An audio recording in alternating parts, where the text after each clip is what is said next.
I used to think marriages ended with slamming doors, loud fights, or confessions whispered between shaky breaths. But sometimes they start breaking with silence, with tiny details that don't fit. That night, I was sitting at the kitchen table, balancing our monthly expenses like I always do. The hum of the fridge was steady, the clock above the stove ticking softly, and the faint smell of Ethan's cologne still lingered in the hallway. He had texted just an hour earlier. "Working late. Don't wait up." I almost didn't check the statement. Almost. But a notification flashed across my phone. An unusual activity alert.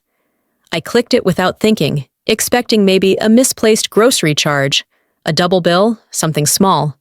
And then I saw it. The first line looked harmless enough. A hotel charge on Meridian Avenue. But we never go downtown. The second line, room service. And the third, a rideshare drop-off. At midnight. I froze. My thumb hovered above the screen like it had weight. I read the numbers again, slower this time, as if they'd rearrange themselves into something innocent if I stared long enough. But they didn't. The strangest part? My heart didn't race. It didn't pound or shatter or leap into my throat like I thought it would. It just stopped. "There's an explanation," I whispered to no one, my voice breaking against the quiet. I told myself he was entertaining clients, maybe a late pitch meeting, maybe a team dinner that ran long. Ethan's job at the firm was demanding, unpredictable. He'd worked late before. But then, why didn't he tell me? I set my phone down, pressing both palms flat on the table to steady myself. The laminate felt cold against my skin, grounding me. I traced one fingertip over the faint scratches from years of dinners, birthday candles, and spilled juice boxes. This table had seen our entire marriage, every version of us, from broke newlyweds to this carefully curated suburban life. And now, here I was, asking myself a question I never thought I would. Do I really know him anymore? Outside, a car door slammed, and I flinched. My chest felt tight, like the air had thickened. I got up and started pacing, each step louder than the last, in the stillness of the house. The thought gnawed at me, over and over. If there was nothing to hide, why did this feel so wrong? I stared at the doorway, half expecting him to walk in any second, to drop his bag and smile and kiss my cheek like he always did. I imagined asking him casually, slipping the question into small talk, pretending not to care. But the thing about pretending, it breaks you. Before I knew it, I was dialing his number. My thumb hovered over call, but I stopped myself. What would I even say? That I was suspicious? That I didn't trust him? That a couple of charges on a bank statement had me unraveling? I locked my phone, tossed it onto the couch, and sat in the dark. I told myself to breathe, to wait, to trust him. But deep down, something had shifted. A tiny, almost invisible line had been crossed tonight. I didn't know it yet, but this was the beginning, the first crack in the glass. And once glass cracks, it never really goes back to the way it was. So before you get too comfortable, take a moment to like this video and subscribe, but only if you truly enjoy being here, sharing these stories with me. And if you are watching right now, let me know in the comments. Where are you and what time is it as you listen? Because trust me, where this story goes next, you'll want to remember exactly where you were when you heard it. Ethan came home late that night. The garage door rumbled open around 1:17 a.m., and I sat perfectly still on the couch, phone in hand, pretending to scroll. The screen's glow lit my face, but my eyes weren't reading anything. My mind was a swarm of numbers, receipts, and what-ifs. When the door finally opened, he stepped inside quietly. Too quietly. He placed his briefcase down like someone placing a sleeping baby, careful not to wake it. That soft, calculated silence said more than words ever could. "Hey," he whispered, his voice low, warm, effortless. "You're still up?" I forced a smile and nodded. "Couldn't sleep." He leaned against the doorway, tie slightly loosened, sleeves rolled halfway. He looked perfectly composed, not rushed, not guilty, just normal. And somehow, that calmness felt worse than panic. "You had a late night?" I asked, keeping my voice even, casual. Yeah, big client dinner. He sighed dramatically, walking into the kitchen and grabbing a glass. Negotiations ran long, but I think we sealed the deal. A client dinner, negotiations, a sealed deal, all the right words, perfectly packaged. I nodded slowly, eyes fixed on him as he poured himself water. Where was the dinner? He hesitated, just a second, barely enough to notice. But I noticed. Downtown, at Luca's. I tilted my head, pretending to think. Oh, Luca's on Meridian? He glanced up sharply before smoothing his expression, but it was too late. That tiny flicker of panic, gone in less than a breath, was enough to make my stomach drop. Yes, he said finally, carefully. That one. I murmured an okay and looked back at my phone, though I wasn't reading anything. Inside, my thoughts screamed. Luca's wasn't on Meridian. Luca's was 2 blocks away, on Franklin Street. He'd been there with me twice, and he knew that I knew. I studied his face, the easy way he leaned against the counter, drinking water like the weight of the world wasn't pressing on my chest. I wanted to scream. I wanted to slam the bank statement on the table, point to the charges, and demand the truth. But instead, I swallowed hard and asked, was it just you and the client? Another pause. Another microsecond too long. Yeah, he said softly, taking a sip. Just us. The lie sat between us like a third person in the room. I pretended to yawn. I'm going to bed. He smiled at me, like nothing was wrong, kissed my forehead and whispered, Don't stay up so late next time. I stood there, frozen, as he disappeared down the hallway, humming softly like this was any other night. But it wasn't. I waited until I heard the shower turn on. Then I opened my phone again and stared at the bank statement. The numbers didn't lie, no matter how softly he spoke. I zoomed in on the hotel charge. Meridian Hotel, 2 nights, room service, a total that matched exactly what I'd seen before. My chest tightened as I whispered to myself, then who was the second glass for? The clock ticked louder in the silence, every second dragging me further into something I wasn't ready to face. That night, I didn't sleep, not because I didn't try, but because the weight of his calmness kept me awake. He was too composed, too polished, too prepared. And the thing about people who are too prepared, they've rehearsed their lies long before you start asking questions. The next morning, sunlight poured through the curtains, but it felt cold. Ethan was already dressed, tie perfectly knotted, briefcase in hand. He leaned against the counter, sipping his coffee like a man without a single worry in the world. My eyes searched his face for cracks, something, anything, that might explain the knots in my stomach. But his expression was steady, deliberate, rehearsed. You're quiet, he said finally, breaking the silence. I stirred my coffee without drinking it. Just tired, I murmured.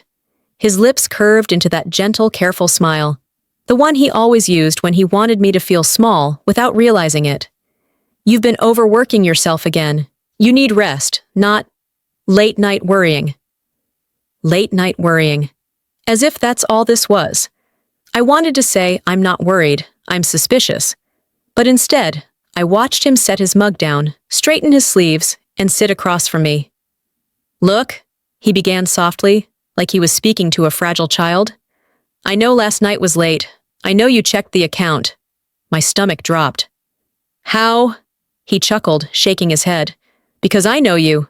You always balance the books on Thursdays. He reached across the table, touching my hand. Honey, the Meridian charge?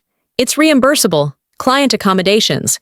It looks sketchy, but it's work, okay? Reimbursable. Client accommodations. Work. He said it so smoothly, I almost believed him. Almost. I pulled my hand back gently. And the room service? Oh, that, he said quickly, leaning back in his chair. Frank, my client, he's picky about food. Wouldn't eat at the restaurant, so we ordered in. It was nothing. Every word lined up too perfectly, like puzzle pieces he'd trimmed to fit. but my gut screamed otherwise. I asked, "And the flowers?" He blinked. Just once. But enough. "What flowers?" "The florist charge, 2 days ago." He smiled faintly, shaking his head. "That's for you, for our anniversary." My throat went dry. "Engraving a bracelet for someone named L.E. is... for me?" That pause, longer this time, was louder than any confession. "L.E.," he repeated slowly, forcing a laugh. "Laura Everett. She's Frank's wife. I helped him pick something out. You really are overthinking, aren't you?" Overthinking. There it was. The word he always used when he wanted me to doubt myself. I nodded slowly, but my jaw clenched so tight it hurt. He stood, kissed the top of my head lightly, and whispered, "Stop worrying about things that don't matter. I've got us. I always have." Then he left. The door closed softly behind him, but his words stayed. Things that don't matter. I sat there for a long time, staring at the condensation on my untouched coffee mug, wondering when I'd started needing permission to trust my own instincts. Later that afternoon, I called the Meridian Hotel. I don't know what I expected. The confirmation, the denial, maybe some relief. But when the receptionist answered, her voice cheerful and bright, my hands trembled so violently I had to grip the phone with both palms. "Yes, ma'am," she said after I asked. "Mr. Ethan West checked in Monday evening. 2 guests. 2 nights." The receiver nearly slipped from my hand. I hung up before she said more, before I heard something I couldn't unhear. That evening, I didn't confront him. I couldn't. Instead, I cooked dinner like always, set the table like always, smiled like always. But inside, it felt like I was watching my life from the outside, like the floor beneath me wasn't real anymore. The silence between us at dinner wasn't loud. It was suffocating. He asked about my day. I lied and said, fine. I asked about his day. He lied and said, busy. 2 actors, 1 stage. And somewhere in that silence, I knew. This wasn't over. I just didn't know yet how far the lies would reach, or how much of myself I'd lose chasing the truth. By Saturday morning, I stopped pretending to sleep. I lay in bed, staring at the ceiling, listening to the rhythm of Ethan's breathing beside me. Steady, calm, controlled. Like nothing in his world had shifted, while mine felt like it was slowly collapsing under its own weight. He stirred when I slipped out of bed, but didn't wake. The floor was cold beneath my feet as I padded into the kitchen and brewed a pot of coffee strong enough to burn. My hands shook when I poured it into my favorite mug, the one with the tiny chip on the rim, the one he bought me on our 2nd anniversary. I stared at the dark surface for a long time before picking up my phone. This time, I didn't call. I searched. The Meridian Hotel website was sleek, modern, and full of smiling couples lounging by infinity pools. My chest tightened. I clicked through photos of rooms, imagining Ethan moving around inside them, laughing at something someone else said. I scrolled until I found their booking desk number. My thumb hesitated before pressing call. "Good morning, Meridian Hotel. This is Rachel speaking. How may I assist you?" "Hi, I cleared my throat and forced my voice steady. "I'm calling to confirm a stay. Could you check under the name Ethan West?" She hummed softly, typing. "Yes, of course. Ethan West, 2 nights. Check-in Monday evening. Check-out Wednesday morning." Her voice was so casual, like she hadn't just cracked my chest open with a sentence. "And, just to confirm," I asked, struggling to sound polite, "was that 1 guest or 2? "Oh, 2 guests," she said brightly, like she was announcing a room upgrade. "Would you like me to email a copy of the invoice?" I hung up. The sound of my own breathing filled the silence. 2 guests, 2 nights, room service. I walked into the living room and sank onto the couch, the bank statement open on my lap. My fingers traced over the total again and again, as though touching the numbers could erase them. But they stayed fixed, unchanging, undeniable. Ethan had lied to me. For a moment, I wanted to scream. To wake him up, throw the papers in his face, demand the name of the person who'd been worth sneaking around for. But then, I didn't. Because suddenly, I realized something. I didn't want to hear his version of the truth. Not yet. I needed proof. Something I could hold in my hands when he inevitably smoothed over the edges of his betrayal with that careful, practiced smile. By noon, I was standing outside the Meridian. I don't remember deciding to drive there. My body moved on instinct, like muscle memory had taken over where logic failed. The lobby was a sanctuary of quiet elegance. Polished marble floors, orchids by the windows, soft jazz in the background. A concierge smiled at me, welcoming and kind. I smiled back, pretended I belonged. "Hi," I said softly, leaning against the counter like I'd done it 100 times. "I'm supposed to pick up something for my husband, Ethan West. He was here Monday." The concierge checked his screen. "Ah, yes, room 724. Lovely stay, from what I hear." My throat tightened. "Lovely stay," I repeated under my breath, like the words themselves might choke me. "Did you need me to leave him a message?" he asked politely. I shook my head quickly. No, that's fine." I walked back to my car without remembering how my feet carried me there. My hands gripped the steering wheel, white-knuckled, but I didn't start the engine right away. I just sat there, watching couples come and go through the glass doors, some holding hands, some laughing, some tangled up in the easy warmth of trust. Trust. That word felt like a stranger now. By the time I drove home, the questions had grown louder than the answers I didn't have yet. Who was she? How long had it been going on? And how many other late nights had I believed? That evening, I said nothing. I cooked dinner like always, folded laundry like always, smiled like always. But something inside me had changed. I was done being the trusting wife. From now on, I was going to find out exactly who I'd been sharing my life with. By Sunday morning, the air in our house felt heavy. Not loud, not tense. Just heavy, like the silence itself was holding its breath. Ethan stood by the counter, scrolling casually through his phone, sipping coffee like every other weekend. I watched him from the kitchen doorway, my chest tight with words I wasn't ready to say yet. On the table beside his keys, a small velvet bag caught my eye. Black, elegant, and out of place. "New client gift?" I asked, keeping my voice steady, almost playful. He glanced down, his face softening into that effortless smile. "Yeah, Frank's wife. Birthday's coming up. Wanted my opinion on something nice." I nodded slowly, pretending to believe him, but my fingers itched to touch the bag, to open it, to know. Later, when he left to run errands, I didn't resist the urge. I slipped the drawstring open carefully, as though the fabric might scream if I pulled too hard. Inside was a delicate gold bracelet, thin, understated, expensive. My stomach twisted as I turned it over in my hands and saw the tiny engraving, L.E. My breath hitched. Frank's wife's initials weren't L.E. I remembered her name clearly, Margaret. I'd met her at the firm's holiday dinner last year. My fingers tightened around the bracelet until the metal dug into my palm. I sat there for a moment, staring at it, willing my chest to stop aching. Then, I tucked it carefully back into the bag, tying the knot as neatly as he'd left it. That evening, when he came home, I tested the waters. "So," I said casually over dinner, pushing peas around my plate, "Margaret's birthday gift must be beautiful." He froze just slightly, half a breath, half a second.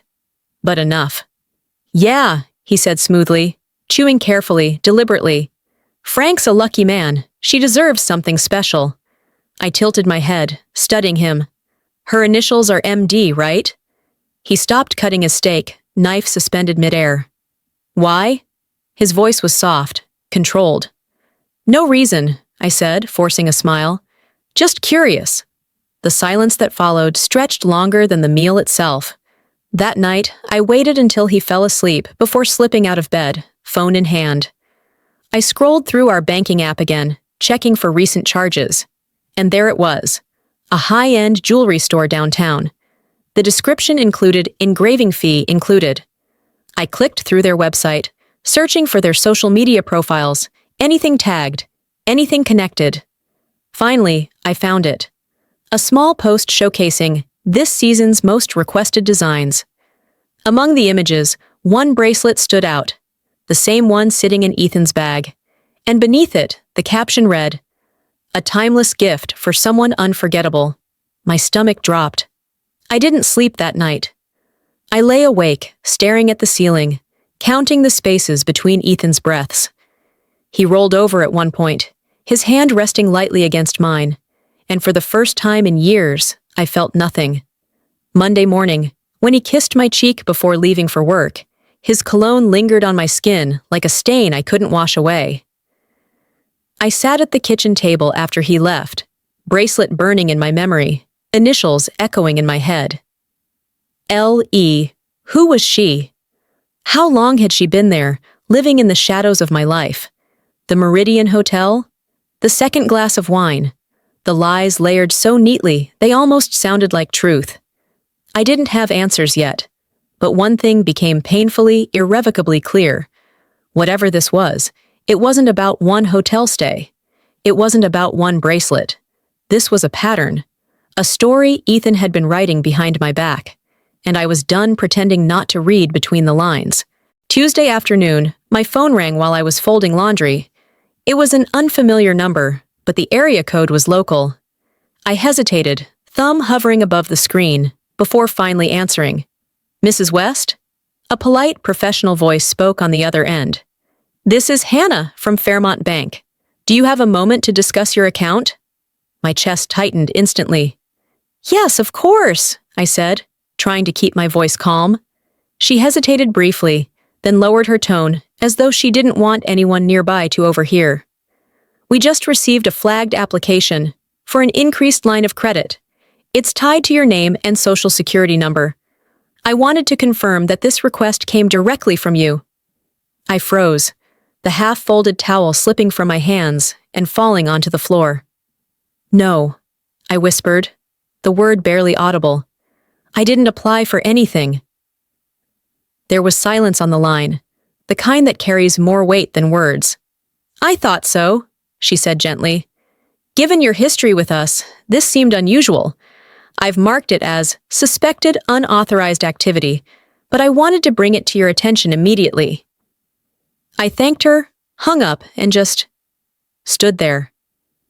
My hands were trembling, knuckles white as I clutched the edge of the counter to steady myself. Someone had used my identity to request thousands in credit, and the only person with access to all of my financial information was my husband.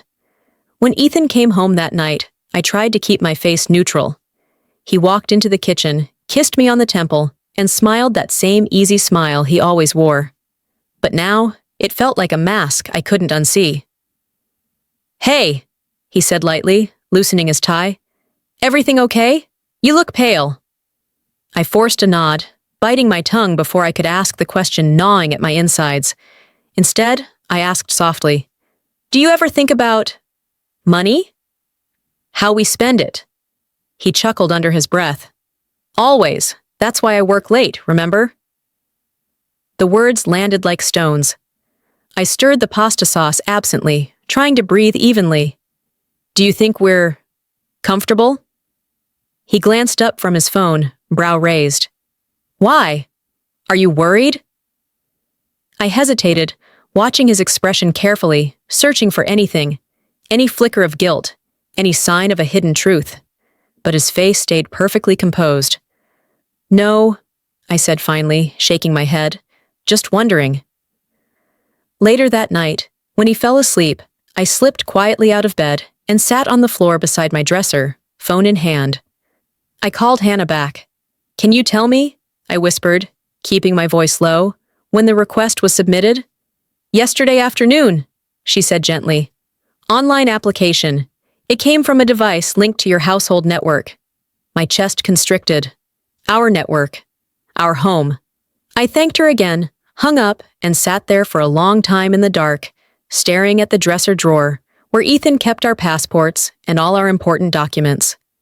I thought about the bracelet, the hotel, the initials L.E., and now a line of credit. In my name. It was all adding up, piece by piece. The next day, I went to Fairmont Bank myself. Hannah greeted me warmly, her eyes soft with unspoken concern. She took me into her office, closed the door, and slid a thin folder across the desk. Inside was the application. It wasn't just my social security number. It wasn't just my name. It was my signature. A perfect, careful copy. My throat tightened as Hannah spoke quietly.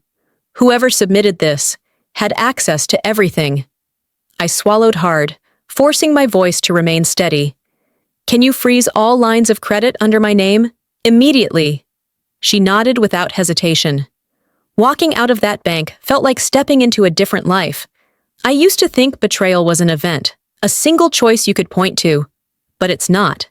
Betrayal is built in layers, quiet, deliberate, invisible, until one day you wake up buried beneath them.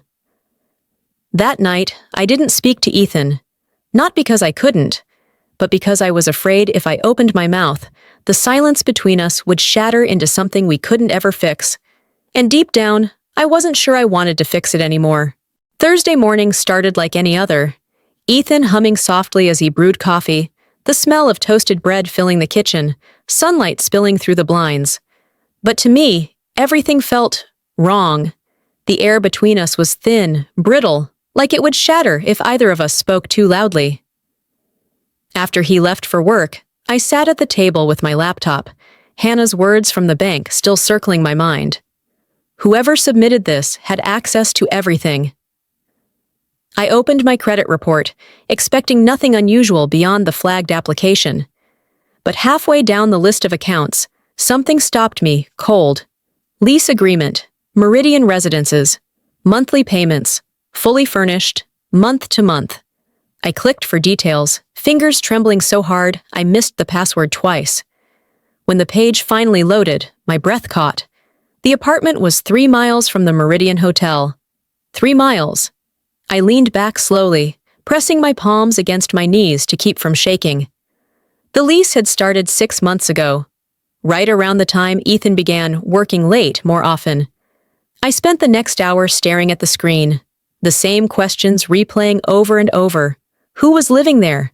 How long had he been paying for this? And why didn't he think I'd find out? By noon, I couldn't sit still anymore. I grabbed my keys and drove across town, my hands locked tight on the steering wheel. Meridian Residences wasn't what I expected. Modern, sleek, quiet, each balcony framed with potted plants and soft outdoor lighting. Couples strolled hand in hand past manicured flower beds. It looked like somewhere people built new beginnings. I parked across the street, keeping my sunglasses on, watching as residents came and went. Families, professionals, young couples carrying groceries. Then at 1:14 p.m., I saw him. Ethan. He wasn't in his usual navy suit, no tie, no briefcase, just jeans, a gray shirt I'd never seen before, and a baseball cap pulled low. He walked quickly, like someone who didn't want to be noticed, heading straight for the glass door of Building B. He pulled out a key fob. The door unlocked instantly. I sat there in the car, heart pounding so hard it rattled my ribs. I didn't move. I didn't breathe.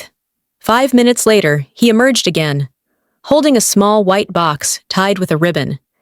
He glanced around briefly, then headed back toward the parking garage beneath the building. I followed him, slowly, carefully. His car was parked in a private labeled spot, B27. For a long time, I sat there, engine idling, staring at that number, trying to memorize it, trying to make sense of what I was seeing without letting my brain collapse under the weight of it. Finally, I drove away, circling the block twice before pulling over near a quiet park. I sat on a bench under an oak tree, forcing myself to breathe. Everything felt too loud, the sound of traffic, kids playing nearby, even the rustle of leaves overhead. A lease in his name, a second address, and the part that haunted me most? He hadn't even bothered to hide it well. When Ethan came home that night, I said nothing.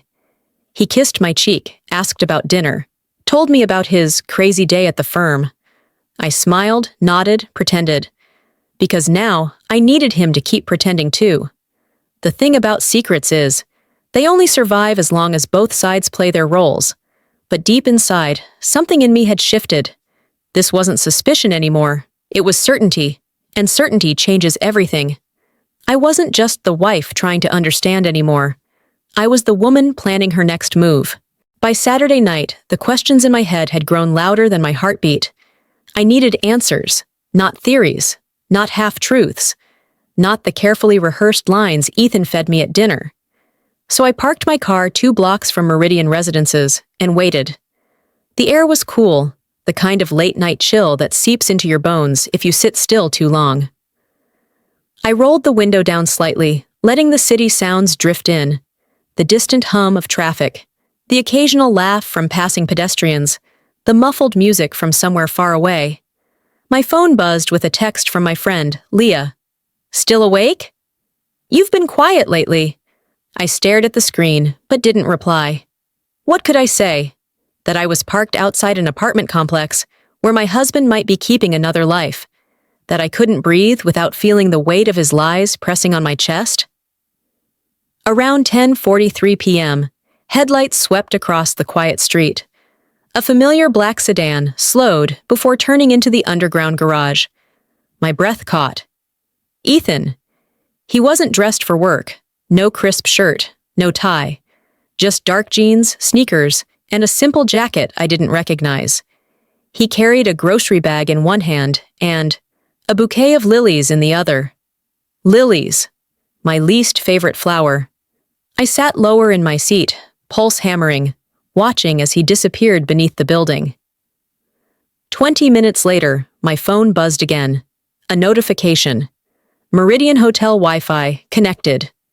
I hadn't logged into that network, but I'd saved his passwords on my laptop months ago. Without thinking, I tapped into our shared account for device activity. His phone had just connected to the apartment's Wi-Fi. I swallowed hard, gripping the steering wheel until my knuckles turned white.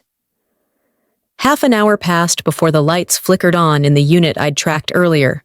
Second floor, end corner, balcony draped with white curtains. I watched the silhouettes moving behind the glass. One taller figure, one shorter. 2 shadows. My stomach lurched violently, and for a moment, I couldn't breathe. I lifted my phone, hands trembling, and snapped a photo. Then another. Then one more, just in case I ever started doubting myself later. At 11:32 p.m., laughter drifted faintly through the night when the balcony door slid open. It wasn't Ethan's laugh. It was softer, lighter, feminine. She stepped outside briefly, long hair, loose sweater, barefoot, a stranger wearing comfort like it belonged to her. She turned back inside after a moment, pulling the curtains closed. I sat there frozen, staring at the now darkened balcony, my chest tight, my throat dry. The city around me kept moving, cars passing, couples laughing, a siren wailing somewhere downtown. But in that car, in that moment, time stopped. It wasn't just suspicion anymore. It wasn't paranoia. It was fact. And once you see the truth, you can't unsee it. I drove home in silence, my phone buzzing twice in the cup holder, with Ethan's usual late-night text. "Working late again. Don't wait up." When I walked into our bedroom, the smell of his cologne lingered faintly in the air, like an echo of a man I no longer recognized. I sat on the edge of the bed, staring at the framed wedding photo on my nightstand, the smiling faces of 2 people who thought forever meant something simple. And for the first time in 15 years, I locked the bedroom door. Not because I was afraid of him, but because I needed the silence. I needed the space to figure out who I was without him. Because deep down, I knew something with absolute certainty now. I wasn't done yet. I was just getting started. Sunday morning arrived gray and cold, but I didn't feel it. I'd been awake since before dawn, sitting at the kitchen table with a cup of untouched coffee, growing colder by the minute. My hands rested on my lap, still and tense, as the photo from last night burned in my mind. Ethan carrying lilies into that apartment, and the shadow of the woman standing on the balcony.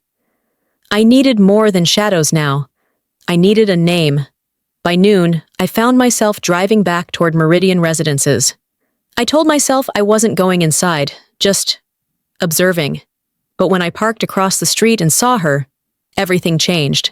She came out of Building B, the same one Ethan had entered. A soft gray sweater draped loosely over her shoulders, her hair falling in long, dark waves. She wasn't glamorous, not in the way I'd imagined, but there was an ease to her, something effortless in the way she moved, like she belonged there. Before I could think twice, I stepped out of my car. "Excuse me," I called softly. She turned, surprised, but didn't hesitate. "Hi," she said, polite but cautious, like someone who'd learned not to trust strangers. I'm sorry to bother you," I stammered, my throat suddenly dry. I think you might know my husband." Her brows knit slightly. "Your husband?" "Ethan West." The name hung between us like a storm cloud.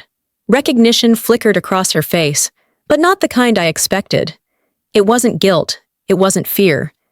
It was something heavier, something that made her exhale slowly before answering. "I know him," she said softly, carefully. "I didn't know he was married." My chest tightened. "He didn't tell you?" Her jaw clenched, eyes darting briefly toward the ground. "Number. He told me you were separated, that you'd been apart for over a year." The words hit harder than I thought they would. My knees almost buckled, but I forced myself to stand straighter. "How long?" I asked, my voice barely above a whisper. She hesitated, glancing around the parking lot as though the buildings themselves might be listening. Then she stepped closer, lowering her voice. 8 months, she said quietly. "Since last summer." 8 months. 8 months of working late. 8 months of hotel stays. 8 months of second addresses and hidden bouquets. Who are you?" I managed to ask. "Lena," she said after a pause. "Lena Evans." L.E. The initials engraved on the bracelet. It felt like the ground beneath me tilted violently. I nodded slowly, gripping my arms to steady myself. "Did he give you a bracelet?" Her eyes widened slightly. "Last week," she admitted. "He said it was for us. He said it meant something." I swallowed hard, forcing down the wave of nausea rising in my throat. "Lena," I whispered, voice cracking. "He bought that bracelet using our account." Her face paled instantly, and for a long moment, we just stood there, two women bound by a betrayal neither of us had chosen. Finally, she took a shaky breath. "Listen," she said softly. "I didn't know about you. If I had, I would have walked away the second he called." I believed her. I didn't want to, but I did. "I'm sorry," she added, her voice small now, almost fragile. "I thought he was honest with me." Something in me cracked, not in anger, but in exhaustion. For months, I'd been unraveling piece by piece, trying to make sense of the numbers, the receipts, the shadows. And here she was, standing in front of me, holding a piece of the puzzle I didn't know I'd been missing. "You weren't the only one he lied to," I whispered, my throat tight. We stood there in silence, the hum of traffic around us drowning out everything else. Finally, Lena glanced toward the building and whispered, "He's inside right now." I didn't turn to look. I couldn't. Instead, I stepped back, forcing air into my lungs. "Thank you," I said softly, "for telling me." She nodded, her expression caught somewhere between guilt and relief. Then she walked away, disappearing back through the glass doors. I stood there for a long time, staring at the place where she'd been, before finally returning to my car. For the first time since this started, I didn't feel confused. I felt something far more dangerous. I felt clarity, and clarity has a way of turning hurt into something sharper. I drove home knowing one thing with absolute certainty. This wasn't the end of Ethan's lies. It was only the beginning of mine. Monday morning, I woke up with the kind of clarity that doesn't bring peace, only weight. The talk with Lena played on a loop in my head. 8 months, a bracelet with her initials, A second life, meticulously built while I cooked dinners and folded laundry, believing we were a team. I needed space to breathe, so after Ethan left for work, I sat at the kitchen table with a stack of mail I'd been ignoring for days. I didn't expect to find anything unusual. I just wanted something normal to anchor me. Halfway through the pile, I found a thin, official-looking envelope addressed to me. I almost tossed it aside, assuming it was another insurance statement.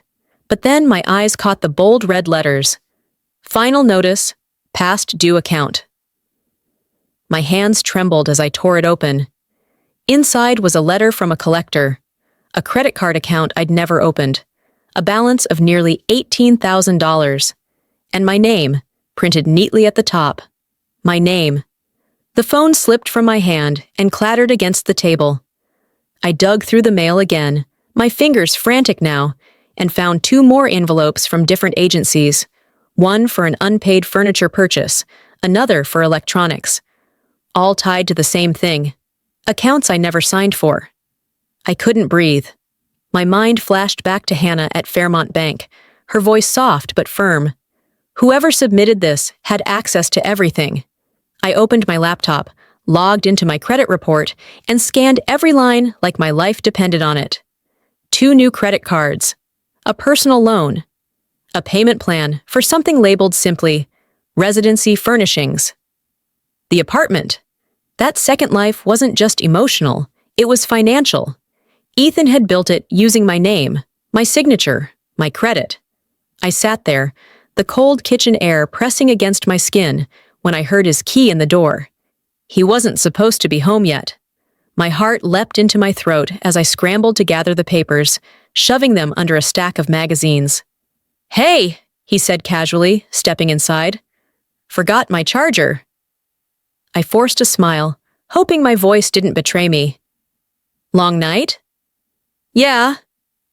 He yawned, rubbing the back of his neck. "Late meeting. You know how it is." I nodded, even as bile rose in my throat. He walked over, kissed the top of my head, and grabbed the charger from the counter. Then, just before leaving, he glanced at the mail pile on the table. "Anything important?" he asked lightly, his voice smooth as ever. I hesitated for a fraction of a second before shaking my head. "Just bills." He smiled, effortless. "I'll handle them later."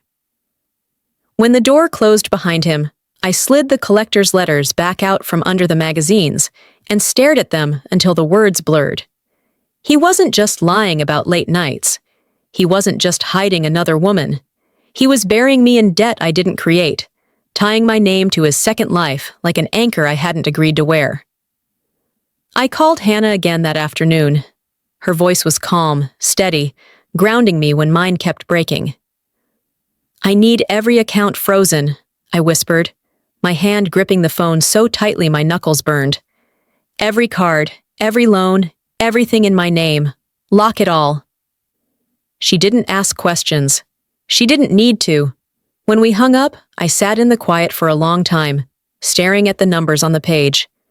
The kitchen clock ticked steadily in the background, like time itself refused to slow down for me. This wasn't just betrayal anymore. It was theft.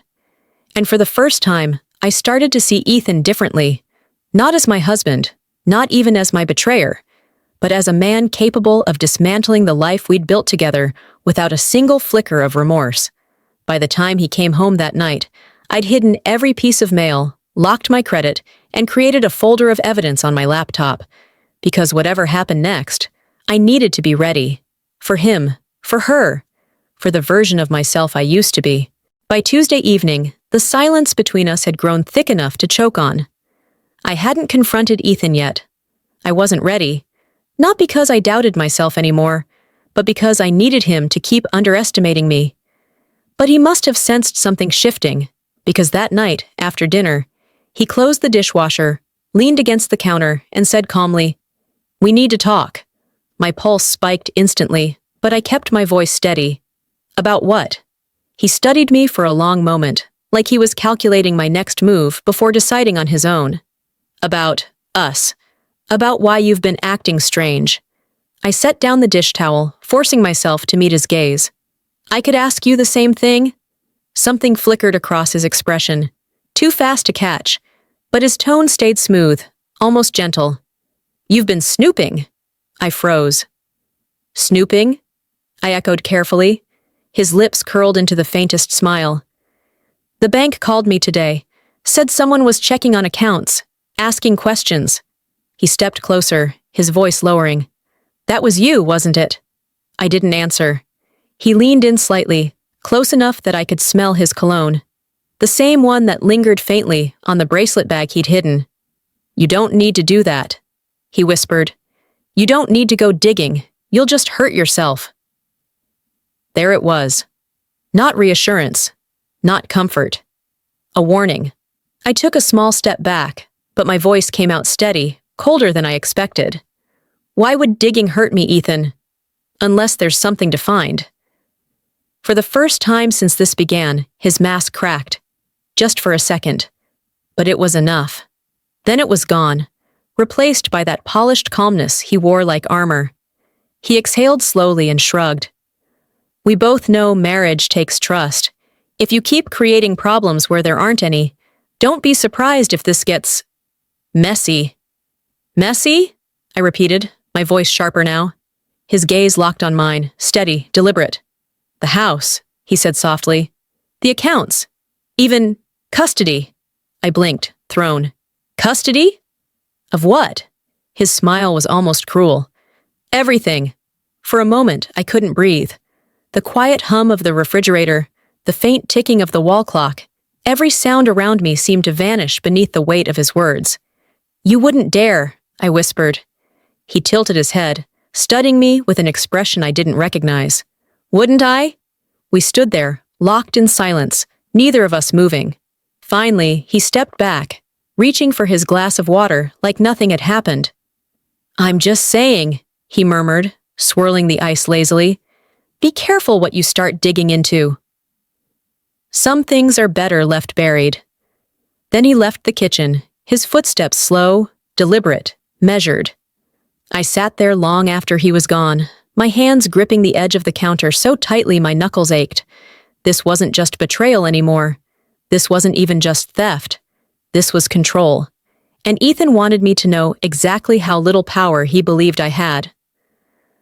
But here's the thing about threats. Once someone shows you what they're willing to do, you stop underestimating them, and you start planning. That night, after he fell asleep, I opened my laptop and stared at the growing folder of evidence. Bank statements, screenshots, invoices, photos. I added one more thing. A recording app. Because if Ethan wanted a war, I needed proof. And for the first time, I wasn't scared. I was ready.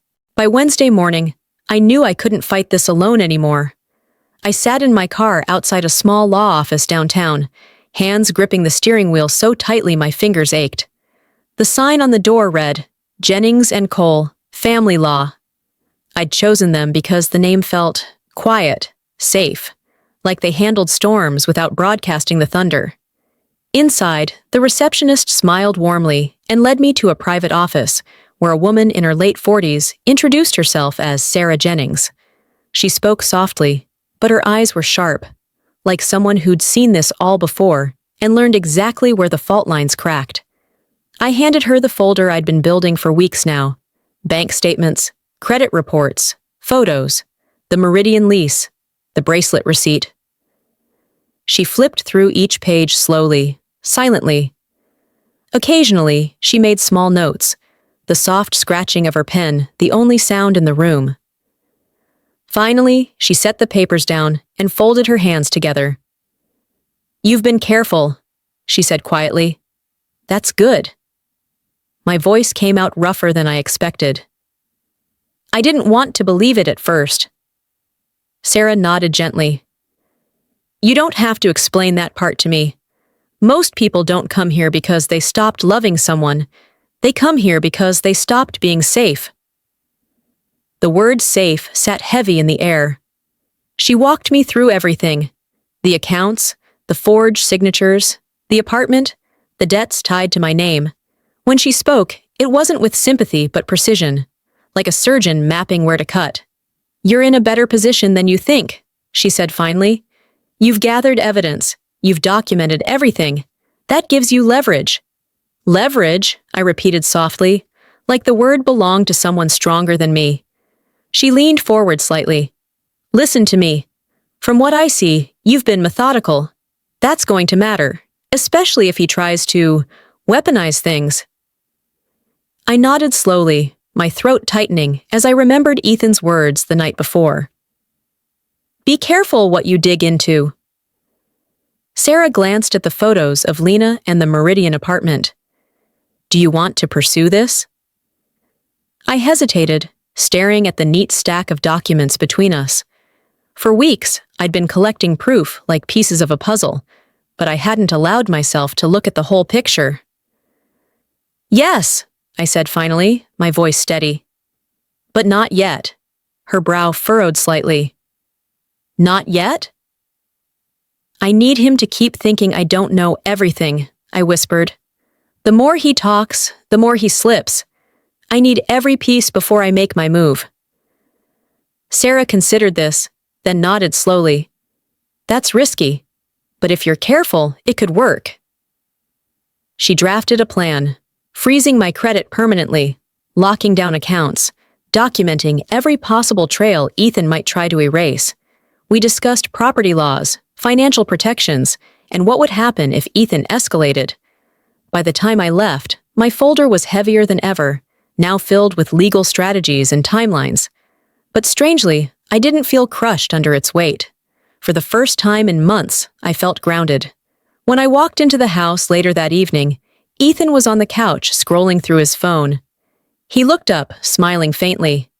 Hey, where'd you disappear to? I smiled back, matching his tone effortlessly. Just ran some errands.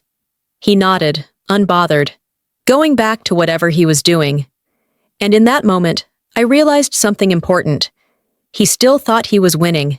He still thought I was in the dark, scrambling for answers. But I wasn't scrambling anymore. I was planning, and plans are stronger than threats. That night, I opened my laptop again, added Sarah's notes to my growing folder, and renamed it Exit Strategy. Friday night, Ethan suggested dinner out. He framed it like a gesture of peace. An us night, he called it, as if the walls around us hadn't been splintering for months. I hesitated, but then agreed, because part of me wanted to see him perform. I wanted to watch the man who lied so easily, who looked me in the eye and rewrote reality like it was a script he'd practiced 100 times. We went to a restaurant we used to love, a quiet place downtown where the lights are dim and the tables are tucked just far enough apart to make everything feel private. The same restaurant where we'd celebrated anniversaries, new promotions, small victories. The same restaurant where, once upon a time, he'd held my hand across the table and whispered promises I used to believe. He reached for my hand now too, but the warmth felt staged, like a rehearsed scene. You've been distant, he said softly, pouring me a glass of wine. I thought maybe we should reconnect. I studied his face, the careful tilt of his smile, the practiced softness in his tone. Everything about him tonight was curated, every gesture designed to disarm me, to pull me back into the version of us he wanted me to see. I swirled the wine in my glass, pretending to think. Reconnect, I repeated slowly, like the way you've been reconnecting at Meridian residences. His hand froze mid-air, just for a second. Then he laughed, smooth and easy, leaning back in his chair. Meridian? That's work-related. Of course, I said, matching his calm tone. Everything is. For the rest of the evening, I watched him perform. He told jokes, laughed easily, leaned forward when he wanted to seem engaged. To anyone watching, we probably looked like a couple rekindling something fragile but hopeful. But underneath the soft music and clinking glasses, there was an unspoken war at our table. At one point, he pulled out his phone and showed me a photo of some new office space. My stomach churned when I recognized the view from the Meridian balcony behind him. The same curtains, the same white furniture I'd seen through my camera lens during the stakeout. He was daring me to challenge him, testing me. I didn't. Instead, I smiled faintly and asked about work, about clients, about the bracelet. He dodged every question with grace, effortlessly redirecting the conversation to something lighter. But there was one moment, just after dessert arrived, when I caught him watching me carefully, searching my face for any hint of what I knew.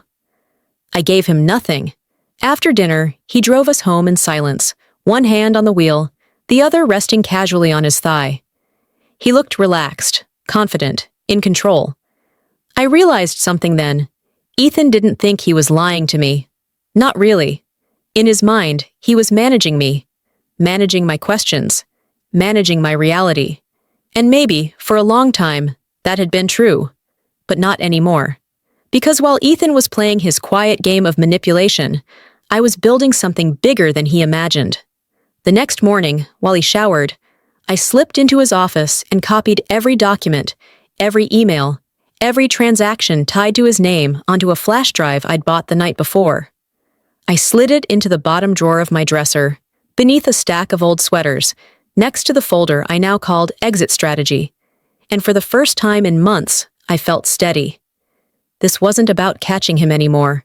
It wasn't even about Lena, or the hotel, or the bracelet. This was about reclaiming my life, one detail, one document, one carefully quiet step at a time. Soon, Ethan would realize the truth. I wasn't the one being managed anymore. I was the one writing the ending. Monday morning arrived gray and restless, the kind of morning where the air feels heavy before a storm.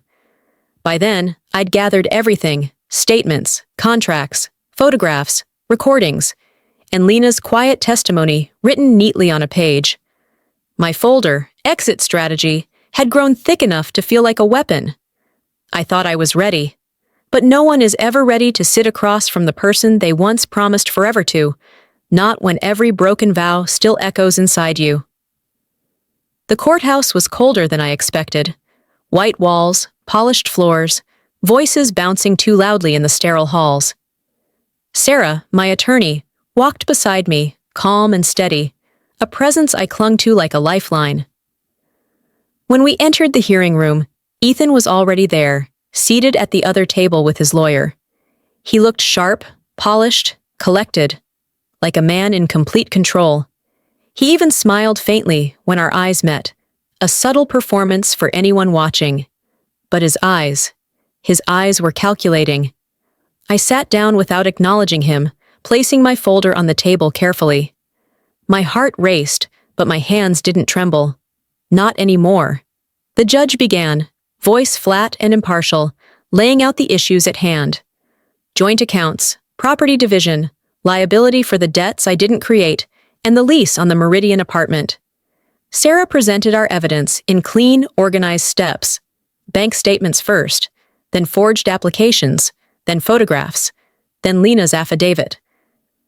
Ethan's attorney objected twice, his voice clipped and efficient, but Sarah dismantled each objection calmly, methodically. When it was Ethan's turn, his lawyer painted him as devoted, overworked, stressed, a man carrying the weight of the family alone, doing what was necessary to maintain stability. And Ethan played his part flawlessly. He leaned forward when he needed to seem earnest, softened his voice when he wanted to appear vulnerable, sighed at exactly the right moments. To anyone who didn't know him, he could have passed for the wounded party, but I knew better. Still, the system doesn't care about knowing better. The judge didn't care about lilies on balconies, or engraved bracelets, or the quiet shadow of a woman on the other side of town. What mattered were numbers, signatures, and provable facts. And facts, as clean as they are, never tell the full story. By midday, the reality was clear. The debts tied to my forged signature would take months to untangle. The Meridian lease would remain in Ethan's name, but the financial hit was mine to absorb until the investigation closed. Property division? Neutral at best. There was no dramatic justice, no cinematic collapse of lies in the courtroom.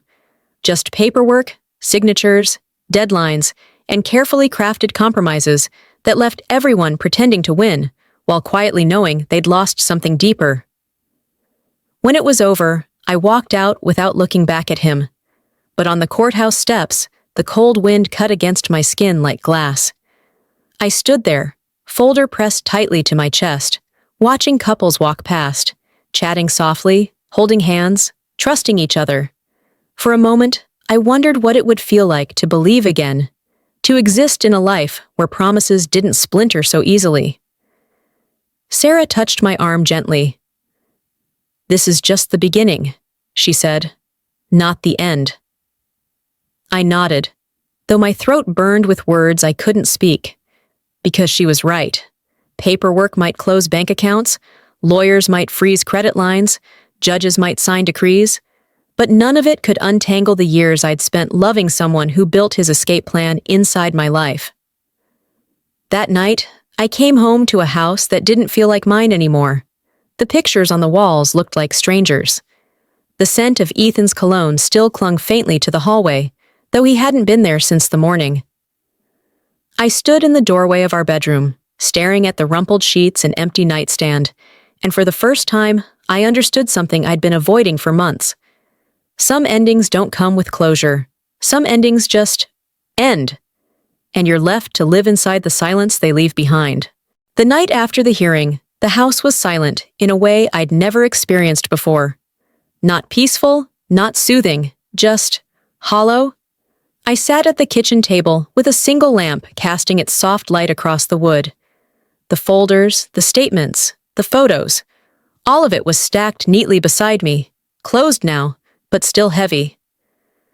I ran my fingertips over the cover of Exit Strategy, feeling the faint ridge where the label had started to peel.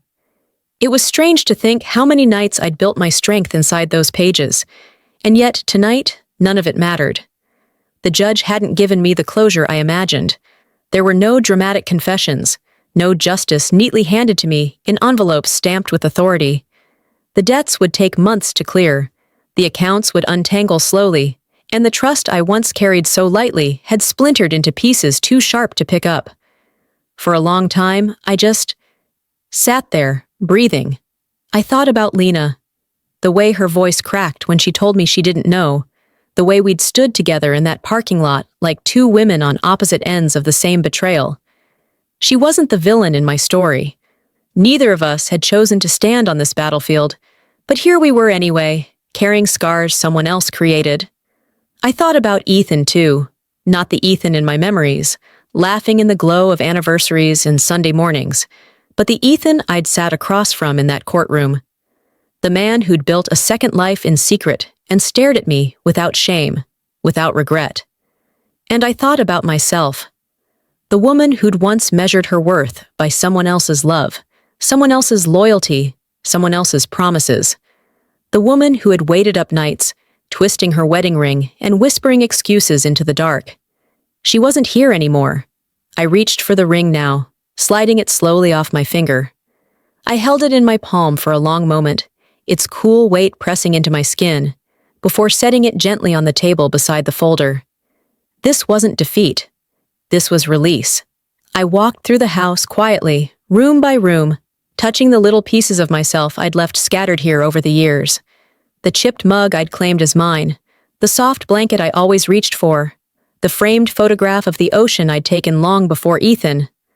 It struck me then. These were the things I'd keep. Not the debts, not the lies, not the shadow of a marriage built on rehearsed alibis and fragile trust. I'd keep my name, my breath, my quiet.